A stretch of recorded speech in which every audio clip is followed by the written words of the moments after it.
प्रातः स्मरणीय विश्व वंदनीय समर्थ गुरु एवं पूज्य माँ के चरणों में कोटिशः नमन है। सत्संग सभा में उपस्थित आप सबों का हार्दिक स्वागत है। कुछ भक्त जिज्ञासुओं ने गुरु महाराज साहब से पूछा कि प्रभु पुण्यतिथि क्यों मनाते हैं और पुण्यतिथि मनाने से क्या लाभ होता है। देखिए जिज्ञासु का प्रश्न कितना सुंदर है। जिज्ञासु गुरु से पूछ रहा है कि प्रभु पुण्यतिथि क्यों मनाते हैं और पुण्यतिथि से क्या लाभ होता है। गुरु महाराज साहब ने उस जिज्ञासु को शाबाशी देते हुए कहा कि शाबाश बेटे, तुम्हारे अंदर एक जिज्ञासा है, एक उत्सुकता है, इसके लिए मैं तुम्हें शाबाशी देता हूं। वैसे सत्संग में बैठने वाले 99% लोग केवल सिर झुकाकर आते हैं और सिर झुकाकर सत्संग से चले जाते हैं, चाहे वह स्त्री हो अथवा पुरुष। उसके अंदर कोई प्रश्न नहीं है, कोई जिज्ञासा नहीं। और जब तक आपके अंदर कोई जिज्ञासा नहीं है, कोई प्रश्न नहीं है, तो आप इतना जानो कि बरसों से नहीं, जुगों जुगों से भी यदि सत्संग करते रहे हो तो कोरा कागज ही रह जाओगे।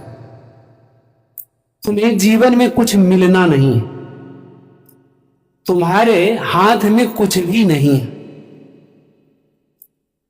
हमारे पास बहुत सारे ऐसे सत्संगी आते हैं जिन्होंने गुरु महाराज साहब से दीक्षा ली और गुरु महाराज साहब के अस्थूल शरीर को छोड़े हुए ये 6ठा वर्ष जा रहा है। आज तक उस व्यक्ति को यह पता नहीं है कि गुरु ने हमें क्या दिया है और हमारी साधना कैसे करनी चाहिए। ये उस व्यक्ति की बात नहीं है, सत्संग में बैठने वाला 99% व्यक्ति का यही हाल। भले वो समझ रहा है कि हमने गुरु से दीक्षा ले लिया है, हम सत्संग में जा रहे हैं, वो क्या कर रहा है, साधना नहीं कर रहा है, कुछ पता नहीं। जो गुरु महाराज साहब उससे दीक्षा दिए उस मंत्र को वह छोड़े हुए हैं। जिस मंत्र को हम लोगों को गुरु महाराज साहब से आदेश मिला कि मेरे जाने के बाद तुम्हें ये बताना है, उसको वह पकड़े हुए, उसको भी पकड़े हुए। उसको भी गुरु महाराज साहब ने जो हम लोगों को आदेश दिया था कि उसे पकड़ना नहीं है, उसे पकड़ना नहीं है, उसे रटना नहीं है, तो रटे जा रहा है। और वह व्यक्ति, वह साधक, वह सत्संगी मगन है कि हम गुरु महाराज से दीक्षा लिए हुए हैं, हम इतना बरस से सत्संग कर रहे हैं। अब अपने हृदय पर आप हाथ रखकर देखें तो आप सबके अंदर भी वह प्रश्न बुझाएगा कि आप क्या कर रहे हैं, आप कैसे चल रहे हैं, आपकी साधना कैसे चल रही। अगर साधना चलेगी तो आपके अंदर गलत शब्द का उच्चारण नहीं होगा,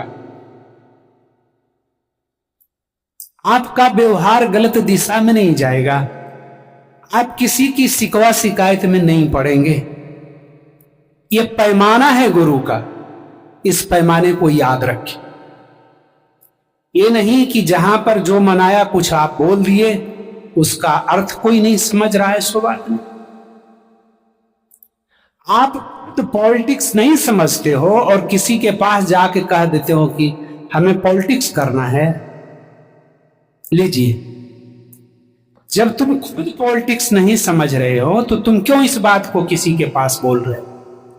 और अगर समझते हो तुम तो फिर इसको समझाने की कोशिश करो, या जो तुम्हारे पास बोला है उसको तुम बताने की कोशिश करो कि what do you mean by politics, politics का अर्थ क्या होता है। इसका मतलब है कि तुम्हारा जो व्यवहार है वह बिगड़ा हुआ है, तुम गुरु के बताए हुए रास्ते से नहीं चल रहे हो, तुम सत्संग करते नहीं हो लेकिन सत्संग का बहाना बनाते और दुनिया को दिखाते हो कि हम सत्संगी। तो हमारे गुरु महाराज साहब ने ऐसा ज्ञान लोगों को नहीं दिया है। हमारे गुरु महाराज साहब ने जो ज्ञान दिया है, और सचमुच यदि आप साधना करते हैं ईमानदारी पूर्वक, तो आपके अंदर वह शब्द नहीं आएगा। आपके अंदर शब्द क्या निकलेगा? बुरा जो देखन मैं चला, बुरा न मिलिया कोई, जो दिल ढूंढा अपना तो मुझसे बुरा न। तब आप समझना कि हम साधना कर रहे हैं, सत्संग कर रहे हैं और हम सही रास्ते चल रहे हैं। यही गुरु का पैमाना है। जब हमारे अंदर की बुराई, जिस तरह से आईने में हमारा चेहरा झलकता है, ठीक उसी तरह से जब हमारे अंदर की बुराई हमें स्वयं झलकने लगे, तब तुम समझना कि हम सत्संगी हैं, हम गुरु के बताए हुए नक्शे कदम पर चल रहे हैं।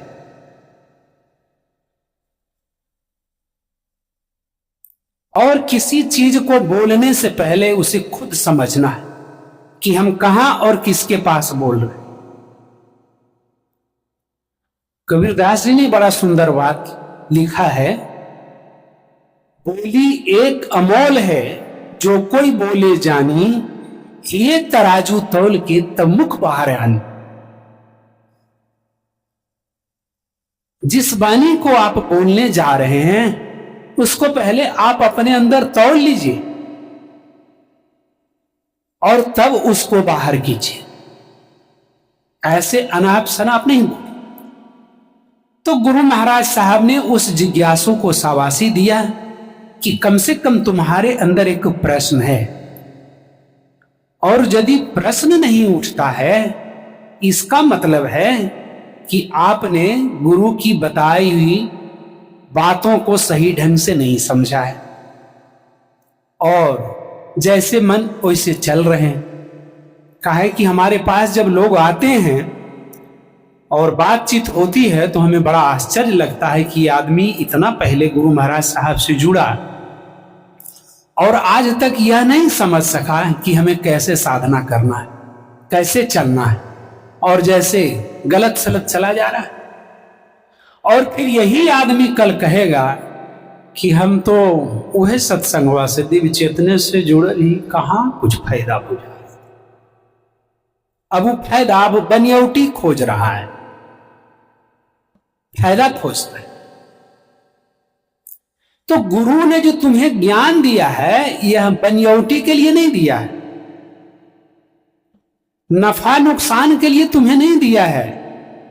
गुरु ने जो तुम्हें ज्ञान दिया है वह ज्ञान ऐसा है कि उस ज्ञान से तुम निज को समझ जाओगे, तुम्हारा निज का स्वरूप क्या है, और निज सत्य को जानने के लिए ही इस संसार में सारा प्राणी है। 84 लाख योनियों में भटकने के बाद परमात्मा की असीम कृपा के बाद यह जोनी मिला हो। लेकिन हरेक स्त्री हरेक पुरुष इस बात को दोहराता है, जाना हो 84 लाख योनियम भटकलक बादल को है इधर। हरेक आदमी बोलता है, लेकिन इतना बेशकीमती तन को किस चीज में लगाता है? इतना बेशकीमती शरीर को किस चीज में लगाता है? वह लगाता है धन उपार्जन, बड़े बड़े बिल्डिंग खड़ा करने में, कई एक प्लॉट खरीदने में, और उसके बाद जो उसका समय बचता है वह लगाता है शिकवा शिकायत। कभी आप गौर किए हैं तो आपको मिला होगा, या नहीं किए हैं तो आज मैं बताता हूं कि आदमी का जिस समय जन्म होता है उस समय रोते हुए वह जन्म लेता है और पूरा जीवन शिकायत करते हुए व्यतीत होता है, पूरा जीवन। और जब मरने लगता है तो पश्चाताप करके मर जाता है। अगर याद नहीं रहे तो इसको डायरी में आप लोग नोट कर लें और कभी मिलान करके देख लेना कि यह सत्य है अथवा झूठ। जिस समय मां के उदर से बाहर आता है उस समय रोता है, और जब ही जवान होता है, उपार्जन में लगता है, बस किसी न किसी व्यक्ति का शिकवा शिकायत चालू हो जाता। इसलिए कि वह समझ ही नहीं पाता है कि हम अपने समय का सदुपयोग कैसे करें। और जब अंतिम सांस आता है तब हाथ मलमल के पछताता है कि थोड़े दिन आव बचती है तो ई पौरिया गोल कर लेती है, लेकिन पछी बारी पौरिया गोल नहीं हो सकती। अब भी अगर उसे अफसोस है तो उस धन का, उस वैभव के पीछे पागल। लेकिन गुरु की बात उसे याद नहीं रहती।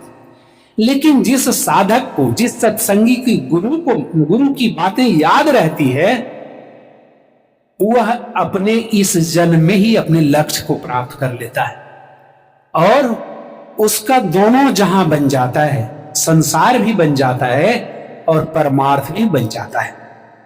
संसार को भी गुरु बिगड़ने के लिए नहीं देता है। लोग समझते हैं कि सत्संग में समय निकाल कर हम जाएंगे तो हमारी गृहस्थी बिगड़ जाएगी। हमरा फुर्सत मिला हो डॉक्टर साहब की कहीं, इतना ने काम हो, इतना ने काम हो, सांस लेवे के नहीं फुर्सत मिला हो से पहुंची हम सत्संगवा करी कि ठीक है हो, भगवान से प्रार्थना करे कि लगल रहा ओकरे।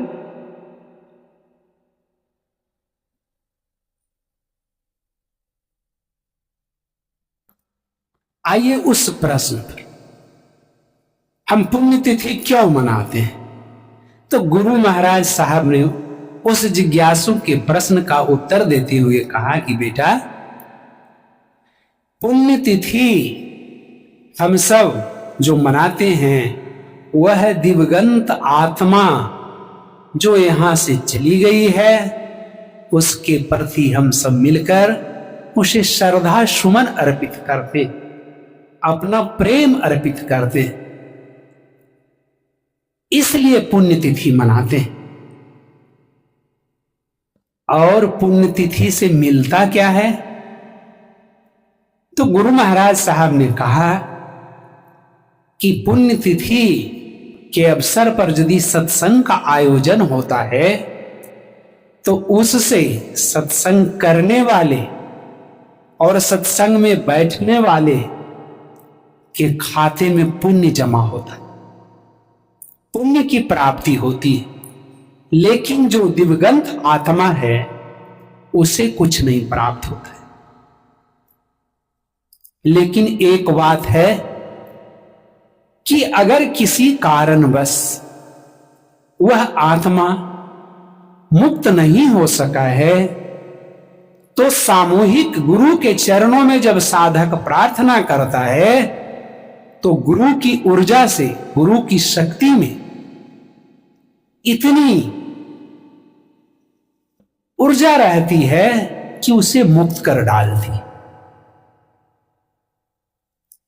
कितना बड़ा रहस्य छुपा हुआ था पुण्यतिथि, जिस प्रश्न को जिज्ञासु ने रखा, और कितने सरल ढंग से गुरु महाराज साहब ने उसको हल किया कि देखो पुण्यतिथि का रहस्य कितना बड़ा है, क्यों मनाना चाहिए,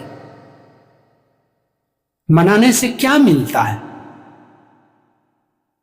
तो मनाने से जो भी व्यक्ति सत्संग का आयोजन करता है, जो साधक सत्संग में बैठते हैं, उनके अंदर में पुण्य जमा होता है। और वह पुण्य धीरे धीरे जब जमा होता है तब उसकी साधना में भी शक्ति मिलती है, उसके व्यवहारों और विचारों में भी परिवर्तन दिखता है,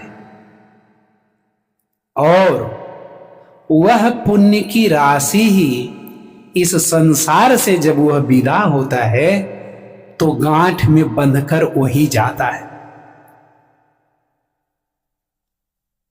इसके अलावे न तो वह स्टेट बैंक और पीएनबी का अकाउंट का रुपया साथ में जाता है, और न तो इतना बेशकीमती मकान जिसे हमने मार्बल से सजाया है, और न तो वह परिवार ही साथ जाता है जिसके लिए हमने झूठ सच बोलकर सारा तिकड़मबाजी किया है, वह भी साथ नहीं जाता है। इसलिए कि दार्शनिक ने पहले ही बता दिया है कि जैसे जैसे आपका उम्र बढ़ता है वैसे वैसे दूर दराज के जितने रिश्ते नाते हैं उन रिश्ते नातों में कमी आने लगती है, उन रिश्ते नातों में कमी आने लगती है, और जो हमारे और आपके शरीर की इंद्रियां हैं इस इंद्रियां के क्रियाकलाप भी घटने लगता है। अब आंख पर पहले चश्मा की जरूरत नहीं थी, अब आंख पर चश्मा लग, कुछ दिन के बाद ये इससे सुनाई नहीं पड़ेगा तो श्रवण यंत्र लेना पड़ेगा, और जितनी फुर्ती से शरीर काम करता था उतनी फुर्ती से शरीर काम नहीं करता। तो दार्शनिक ने पहले ही बताया है कि स्नेहियों के स्नेह और इंद्रियों के क्रियाकलाप एक के बाद एक छोड़ते चले जाते हैं, और जब प्राणी इस संसार से विदा होता है तो उसके साथ धर्म और कर्म ही साथ जाते हैं। अब आपके गांव में या हमारे गांव में जो सबसे उच्च कोटि का विद्वान है उसके पास जरा सा कभी गलती से आप बैठ जाइए और केवल इतना ही पूछ दीजिए कि धर्म क्या है और कर्म क्या है, आपको नहीं बता सकता है। एक सज्जन एक दिन हमारे डिस्पेंसरी में ही पूछ दिए हमारे मुन्ना जी से कि धर्म क्या है, तो ये बेचारे धर्म को नहीं बता सके। और जबकि दिव्य चेतना का हर एक सत्संगी को इस बात को जानना चाहिए, इसलिए कि जब भी दिव्य चेतना सत्संग का परिचय दिया जाता है तो इसको स्पष्ट किया जाता है और कहीं नहीं बताया जाता है। लेकिन दिव्य चेतना सत्संग में गुरु महाराज साहब ने जो परिचय लिखा है वह इतना अद्भुत परिचय है कि यदि उस परिचय को प्रस्तुत कर देंगे तो फिर सत्संग में आपको कुछ बोलना नहीं, कुछ भी बताना नहीं। और मैं मन ही मन वहां मुस्कुरा रहा था कि मुन्ना जी इतने बुजुर्ग आदमी और आज संजोग से वह व्यक्ति पूछ दिया कि धर्म क्या है, दी कुछ नहीं बोल। हम कही साहब इसका मतलब आप सत्संग नहीं करते, या सत्संग में आप बैठते हैं तो सत्संग को नहीं सुनते। तो सत्संग में बैठिए और यदि नहीं मन लगे तो एक काम कीजिए कि आप उठ करके नीचे चले, यह भी एक अच्छा काम है। लेकिन अनमनस ढंग से नहीं बैठना चाहिए, सत्संग में अनमनस ढंग से नहीं बैठना चाहिए। आप लोग बता सकते हैं कि इसका क्या कारण है? इसमें बैठे हुए लोग कोई बता सकते हैं कि सत्संग में यदि मन नहीं लगे तो नीचे उतर के बैठ जाना चाहिए। लेकिन अनमने ढंग से, अनमनस ढंग से कि आधा मूड़ी इधर और आधा मूड़ी उधर करके ऐसे करके बैठे तो गलत चीज है। आप लोग लगता है इस प्रश्न को भी नहीं बताइए। बड़ा सुंदर उदाहरण आपके सामने रख रहा हूं, खूब बढ़िया से आप समझ जाइए। एक बार त्रेता जुग माही शंभु गए कुंभज ऋषि मान। एक दिन शंकर जी बन ठन करके तैयार हो रहे थे, तो मां पार्वती पूछी कि आज कनेक तैयारी है, कि बन ठन रहल हो, इतना कने जाए के तैयारी। तो शंकर जी ने कहा कि हम कुंभज ऋषि के पास जा रहे हैं। इसके लिए तो भगवान राम की कथा सुनने। तो पार्वती जी ने कहा कि आप चलेंगे और क्या मैं यहां अकेले रहूंगी? क्या अच्छा हो कि दोनों आदमी चलें। तो शंकर जी पहले तो ऊपर नीचे पार्वती मां को गौर से देखते रहे, फिर देखने के बाद कहे कि अच्छा ठीक है, आप भी चलिए, दोनों आदमी चलते हैं। और दोनों आदमी वहां पहुंचे, और वहां जब ऋषिवर ने कथा प्रारंभ किया भगवान राम, तो शंकर भगवान ने जरा सा भी इधर से उधर अक्षरशः कथा को श्रवण करते रहे। और मां पार्वती कभी इधर मुड़ी घुराए, कभी उधर घुराए, माने इनको सुनने में मन ही नहीं लग रहा। इसीलिए भगवान शंकर ने चलने से पूर्व इनको एक नजर देखा था कि कहीं वहां पर जाए पहुंचे और जाने के बाद श्रवण नहीं कर पाए। तो यदि भगवान की कथा में सत्संग में आप जाएं और अच्छे ढंग से श्रवण नहीं कर पाए, तो उससे आपका अहित होता है, हानि होती है आपकी। और कथा जब सुन करके वहां से चले, दोनों प्राणी लौटने लगे, मां पार्वती और शंकर। तो आप सब उस कथा को खूब बढ़िया से जानते हैं कि जिस वन से गुजर रहे थे, उस वन में भगवान राम लीला कर रहे थे। सीता का हरण हो गया था और भगवान राम विलाप कर रहे थे। हे ठग मृग मधु कर श्रेणी, तुम देखे सीता मृग नैनी। विरह की जो वेदना है भगवान राम के अंदर, वह इस कदर की वेदना है कि उस वेदना में, उस विरह में भगवान राम यह समझ नहीं पा रहे हैं कि किस किस से पूछा जाए। तो वृक्ष से पूछ रहे हैं, लता से पूछ रहे हैं, छोटे छोटे पौधे से पूछ रहे हैं कि मृग की जैसी जिसकी आंखें थी और जिसकी सुंदर कोमलता चेहरा थी सीता की, आप उसे देखें। वन से, लता से, वृक्ष से, और क्या, वृक्ष से लिपट कर भगवान राम रो रहे हैं। और इस दृश्य को भगवान शंकर ने देखा तो भगवान शंकर तो आह्लादित हुए और उन्होंने सोचा कि यदि हम जाकर उनको प्रणाम करते हैं, चरण स्पर्श करते हैं, तो यह लीला खत्म हो जाएगी, यह लीला भंग हो जाएगा। इसलिए आत्मिक प्रणाम करो, मन ही मन प्रणाम की।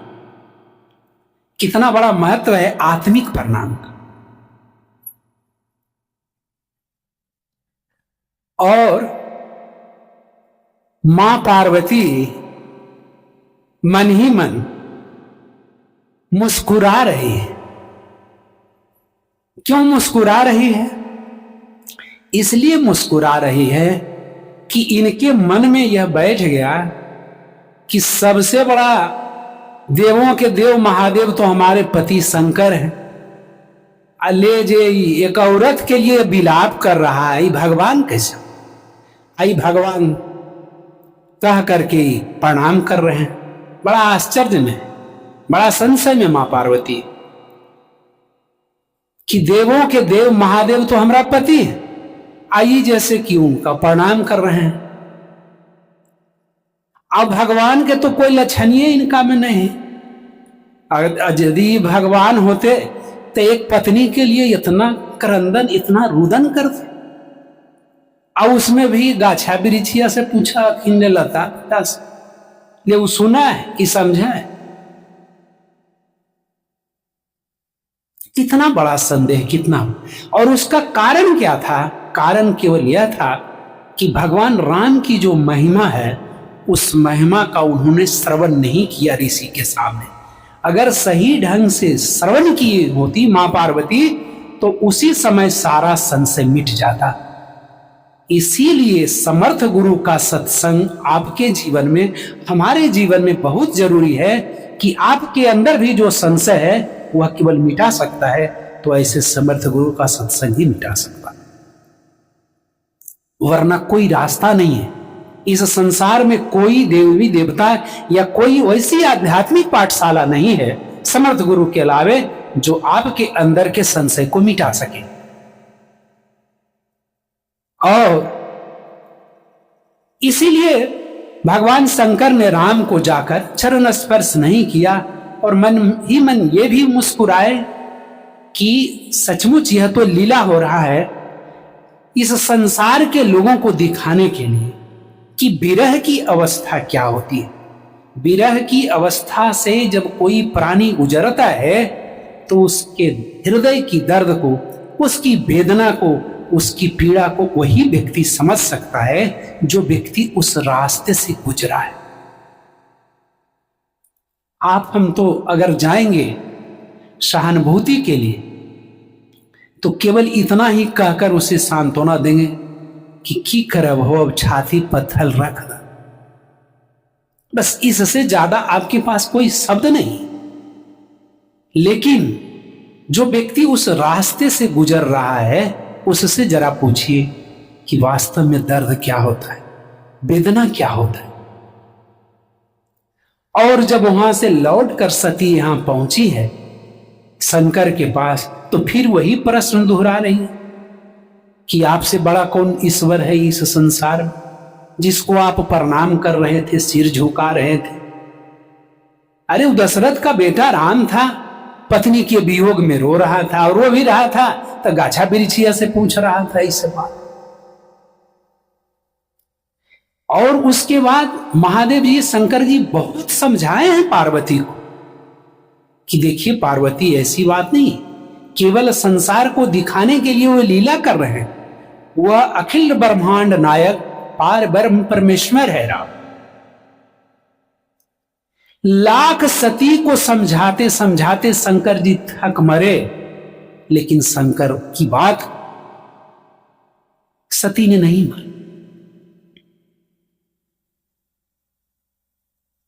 जो तुमरे मन अति संदेह तो जा ही परीक्षा ले हो। अगर तुम्हारे मन में हमरे कहने के बाद भी संशय नहीं मिटता है तो तुम जाके परीक्षा ही ले लो।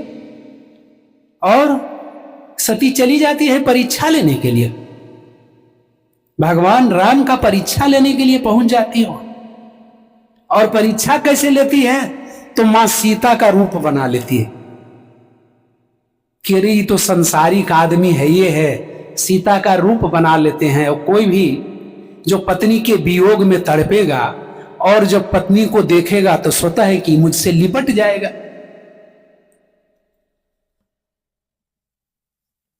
और मां सीता का रूप बना करके सती पहुंच जाती है और होशियारी क्या करती है कि मुंह को आगे कर देती है और भगवान राम के तरफ पीठ कर देती,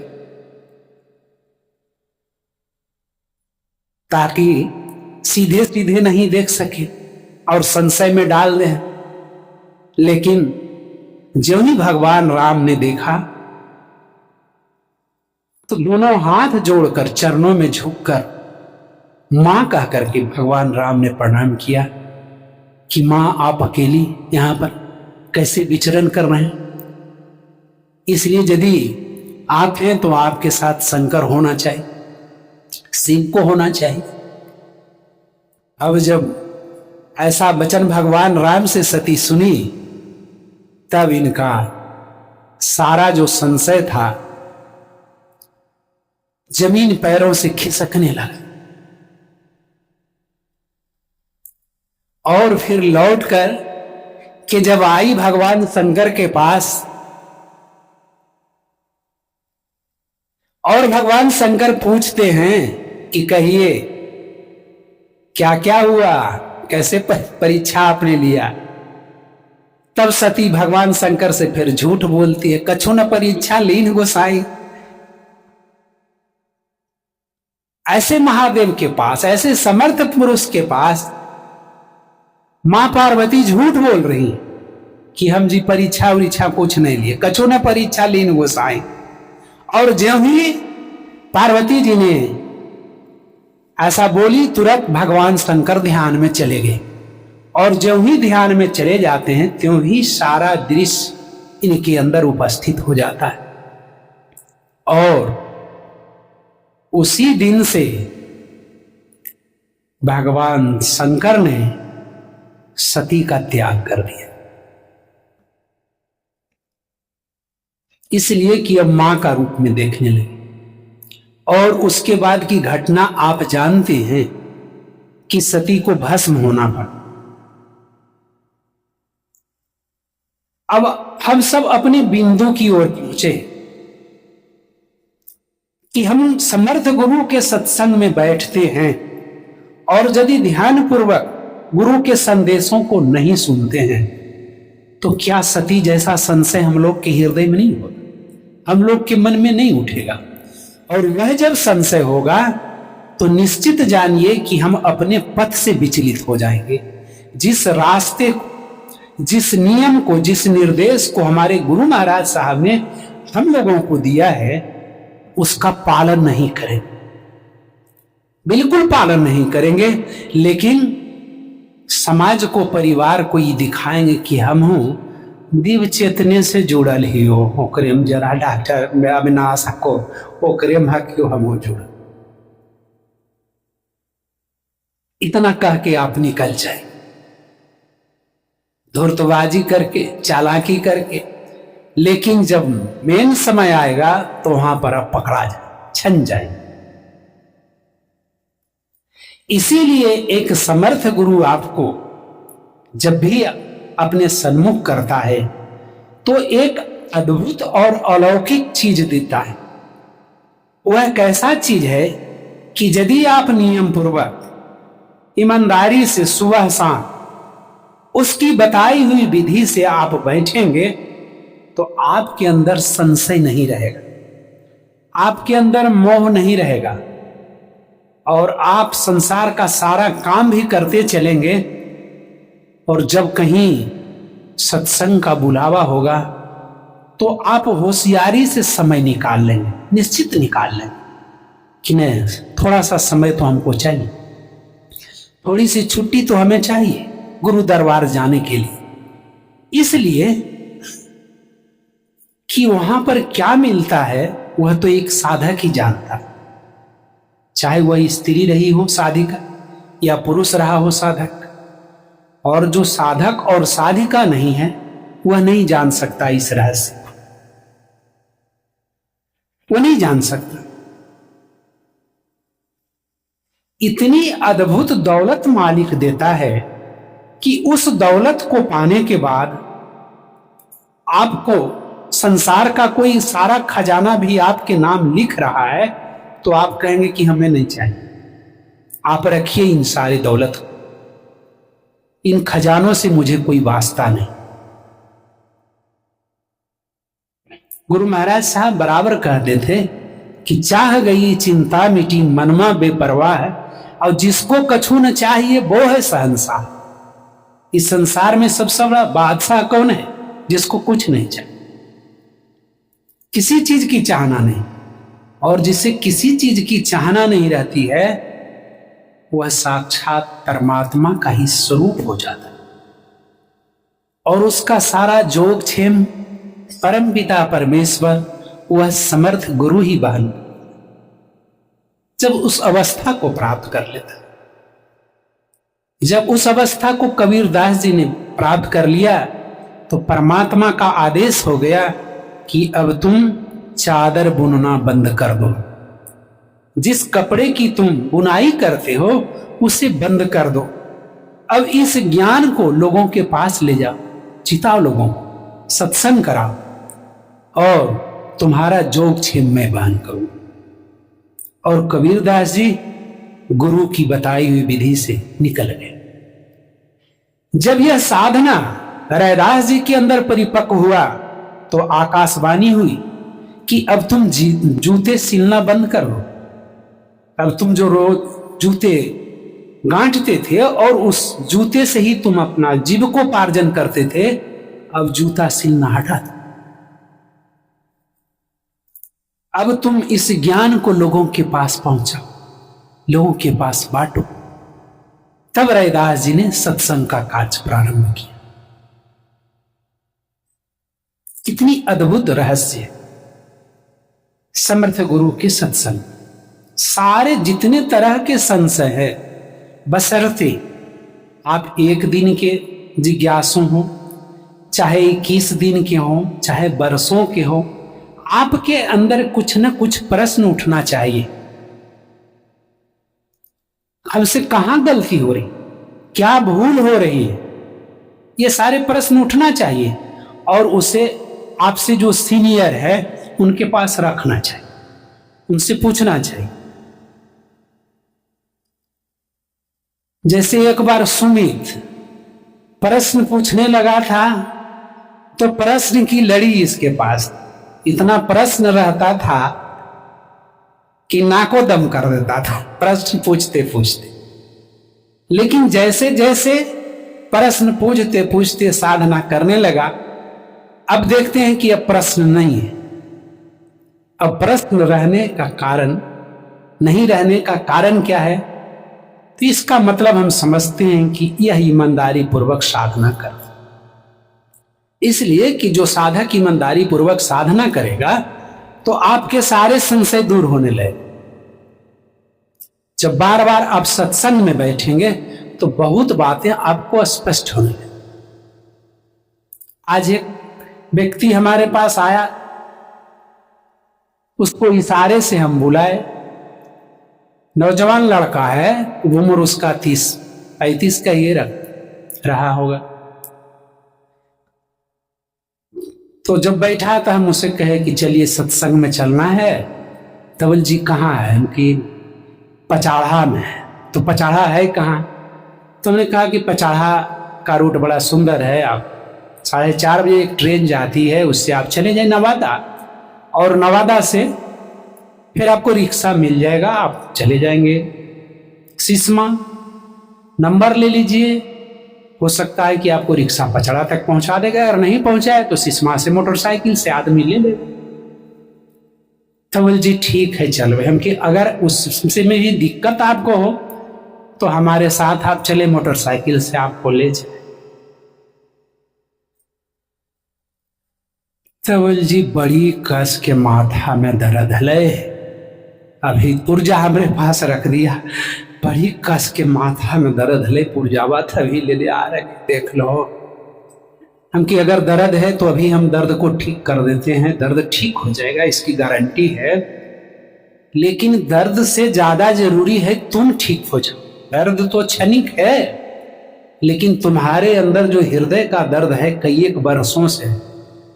तब वह व्यक्ति रोकर कहने लगा कि बल जी अपने कैसे जानो? हम कही देखिए हम कोई विद्या नहीं जानते, चटक मटक हमारे पास नहीं। हमारे अंदर जो गुरु महाराज साहब ने दिया है सत्संग बस वही है। लेकिन मैं जानता हूं कि आप कई एक वर्षों से पूरा परिवार परेशान हो, इसलिए गुरु का जो भाव था उस भाव से मैं आपको रोड पर से बुलाया, और हमारे अंदर दया उमड़ी कि कम से कम इस व्यक्ति का कल्याण हो जाए। और कल्याण होगा तो कोई औलिया से नहीं होगा, कोई पंडित जी से नहीं होगा, बाह्य पूजा से नहीं होगा, लेकिन गुरु के सत्संग से किसी भी प्राणी का कल्याण हो सकता है। तो आप सोचिए कि मैं क्यों बुलाया। अब आप रो के बता रहे हो कि जी 15 से 20 लाख रुपया खर्च हो गए, लेकिन अभी तक घर में चैन नहीं है। अब आप सोचिए कि आदमी परेशान है किसी न किसी चीज से, सारा रुपया खर्च कर रहा है, लेकिन जहां निदान है सत्संग में, समर्थ गुरु के सत्संग में, वहां जाना पसंद नहीं करता। और मैं उसका बाट जोहते रहा 5 बजे तक कि अगर गाड़ी से गया होगा तो बात बन गई, अगर गाड़ी से नहीं गया होगा तो फिर मोटरसाइकिल से लेते चलेंगे, लेकिन आने के लिए तैयार नहीं। तुलसी पूर्व जन्म के पाप से हरि चर्चा न सुहाए, जैसे ज्वर के जोर से भूख विदा हो जाए। जब पूर्व जन्म का पाप अंदर में होता है तो भगवान की चर्चा अच्छा नहीं लगती है। आपको कहेगा कि सत्संग में चलो, तो आप इतना सुंदर बहाना बनाइएगा, इतना सुंदर कि बेचारा कहे वाला ही मुड़ी झुका देगा कि नहीं दादा तो वो है काम कर कायल हम कहली बोल गलती हो गलो तोरा सत्संग में चले। ये हालत है। तो पूर्व जन्म का पाप आपको रोक देता है सत्संग में जाने से। और यदि थोड़ा सा भी आपके अंदर पुण्य उदय हुआ तो आप सपरिवार सत्संग में पहुंच जाते। एक दरोगा से हमारी मुलाकात हुई, सत्संगी बताते हैं समझने के लिए। आप उस दरोगा से मैंने पूछा कि आपकी पोस्टिंग कहाँ है, तो दरोगा ने कहा कि बल जी हमने पोस्टिंग करवाया ही नहीं, हम ट्रेनिंग सेंटर पर रुकल हैं शुरू से। हम कि क्यों? अरे बाप रे बाप, थानमा में जेबो तो घुसवा तो लेबे करबो, तो इन्हें साधनमा करबो तो कुल तो हमार निकल जी तो घुसखोरिए में। तो हम नहीं बप्पा, हम कोई थाना में नहीं गेली, हम जो ट्रेनिंग में है उस। अब सोचिए कितना सजग है वह एक दरोगा, कितना सजग है कि उसकी माने आज तक कहीं कोई थाना में पहुंच, जब भी जरूरत पड़ लो कुछ पैसा दे के भी रोकवा देते, बल जी हमरा थाना में नहीं जी ट्रेनिंग सेंटर में रहे।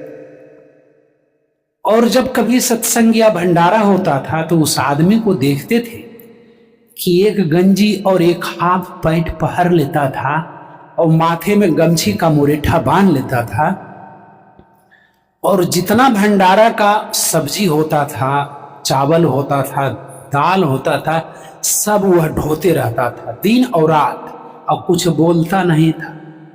भूख जब लगा तो थाली लिया, जाके खाया, थाली मांजा और फिर सेवा में लगल है। ऐसे आदमी पर मैं विशेष गौर करता था और उससे मैं कोशिश करता था सीखने का कि इसके अंदर क्या है, इसने क्या पाया सत्संग। तो मैं खोदता था उस व्यक्ति से, करगी में हाथ पकड़ के हम लेके जाते थे, यदि साइने आओ, अच्छा आप बताइए माने क्या सत्संग से आप पाए, क्या क्या आपने सीखा। देखा डॉक्टर साहब, हम इतने जाना ही हो कि कितने तो पूजा पाठ करब हो और यदि सेवा से नहीं जुड़ब हो न तो कुछ लाभ नहीं मिलता। तो देखो हम सत्संग में बैठो ही हो, हम जब भी वो तो खाली सेवा करो, सेवा पर बहुत छो, और नाजायज रुपया अपने हाथ में नहीं पकड़।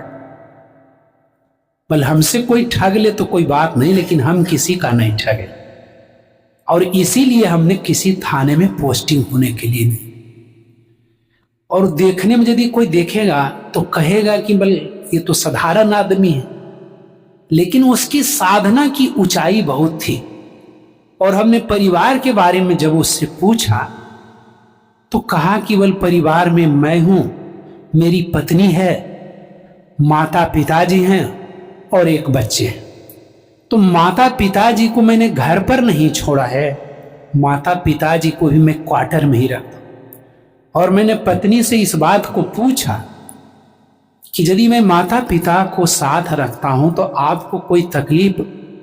तो पत्नी रो गई और रोकर कही कि यदि आपके माता पिताजी हैं तो मेरा क्या पराया है, जैसे मैं आपकी सेवा दूंगी उससे बढ़कर मैं सास ससुर की सेवा करूं। अब आप सोच सकते हैं कि सत्संग क्या देता है। और आप लोगों को मैं चुनौती देता हूं कि क्या कोई ऐसी पूजा है आपके जीवन में जो इतना सुंदर आदमी बना दे? अगर देता है तो हमको बता के दिखा दे। चाहे वह सत्यनारायण स्वामी का पूजा हो, चाहे एकादशी हो, चाहे अनोना हो, चाहे 40 लाख का जग हो, क्या एकाध भी ऐसा आदमी बना सका सत्संग के अलावे? लेकिन सत्संग में हम आपको असंख्य उदाहरण दे सकते हैं कि उस पति का कितना सुंदर विचार, उस पत्नी का कितना सुंदर विचार कि माता पिता को देवता के समान पूजा करना। ऐसा नहीं कि हम नौकरी कर रहे हैं तो दोनों को छोड़ दो। यही लोग करते हैं, लोग यही करते हैं कि हम नौकरी पर जाएंगे तो आप किधर जाइए, आपका तो ये कुर्ता, ये धोती सब गंदा है।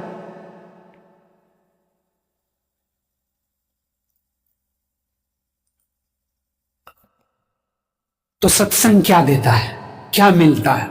हमको लगता है कि आप लोग स्पष्ट रूप से समझ गए हों कि एक समर्थ गुरु का सत्संग ही वास्तव में हर एक प्राणी के अंदर का संशय और मोह हटा देता है।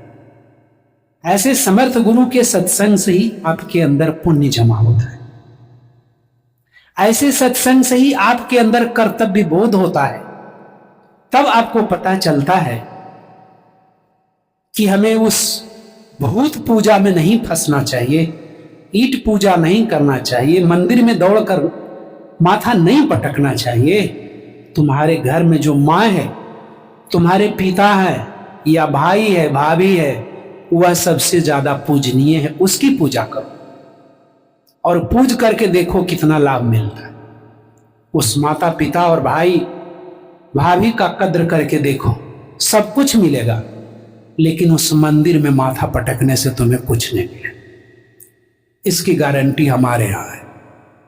आइए, अब जिस क्रिया को करने से हमारे अंदर और आपके अंदर का संशय और मोह, उस क्रिया को थोड़ा सा कर